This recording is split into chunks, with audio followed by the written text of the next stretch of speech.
Bon, maintenant, on va changer complètement de sujet parce qu'on peut commencer à le dire que le temps des fêtes arrive à grands pas, ce qui veut donc dire pour plusieurs d'entre nous qu'on va commencer à préparer de longues listes d'épicerie. Mais on le sait, les aliments, ça coûte de plus en plus cher. Je vais aller faire le point avec l'agronome et économiste à l'Université McGill, Pascal Thériault. Bon midi, Pascal. Bon midi. Donc, en 5 ans, le prix des aliments a bondi de 27 au pays. On le sait, on en parle pratiquement à chaque jour. Mais concrètement, là, qu'est-ce qui va nous coûter plus cher pour nos épiceries des fêtes dans les prochaines semaines? Bien là, il faut comprendre qu'il y a une certaine accalmie dans les chaînes d'alimentation. Du 1er novembre jusqu'après les fêtes, il y a un certain gel qui est décrété sur une grande quantité de produits. Donc, ça ne devrait pas coûter plus cher aux consommateurs pour s'approvisionner dans certaines denrées. Évidemment qu'au niveau de la viande, au niveau des fruits et légumes, du frais, il y a toujours beaucoup de volatilité. Mais pour le reste, on devrait avoir une certaine accalmie pour nous, les consommateurs, qui doivent faire nos provisions pour les fêtes. OK. Donc ça veut dire que c'est quand même, somme toute, une bonne nouvelle. Mais aurais-tu peut-être des conseils ou des petites astuces à nous offrir, justement, pour tenter d'épargner là, en cette période?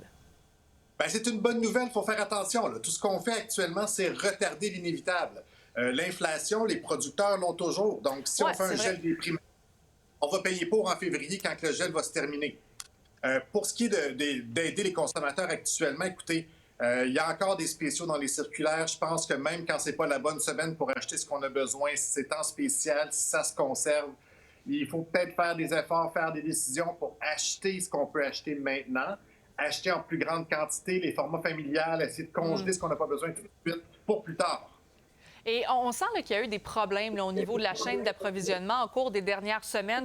Je pense notamment au cœur de laitue romaine, par exemple. Qu'est-ce qui explique ça? Bien là, on a un problème avec les cœurs de laitue romaine c'est pas la première fois que ça arrive. Là, on l'a vécu en 2022 également.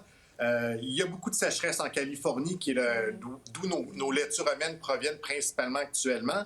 Et lorsqu'il y a des sécheresses, bien, il y a des problèmes d'approvisionnement, les rendements ne sont pas aussi bons. Il y a eu des cas de contamination au colis également qui a fait en sorte qu'on ne pouvait pas utiliser les récoltes. Et donc, l'offre a diminué, la demande est encore forte, ça crée une hausse des prix. Par chance, l'Arizona, qui est plus au sud, va commencer à produire davantage prochainement. Ça devrait aider à restabiliser les prix, mais on est encore loin de voir des spéciaux dans les cœurs de laitue romaine. Non, je regardais là, cette semaine, 7,99 pour 3 quarts de laitue romaine. C'est quand même assez cher pour de la laitue. Puis juste en terminant, là, justement, on parle qu'il y a une sécheresse du côté des États-Unis. Bien, il y a les agriculteurs et les entreprises aussi qui s'inquiètent peut-être d'une hausse des prix, là, peut-être dans les prochaines semaines en raison de ça. Là. Bien, oui, du moment qu'il y a une hausse du coût de production pour les producteurs américains, forcément, surtout en hiver, parce qu'on n'est pas autonome de point de vue alimentaire au Québec, ça va se refléter chez le consommateur. On le voit aussi d'ailleurs, le président Trump a mis des tarifs sur la potasse. Pascal, on doit se laisser, mais merci beaucoup.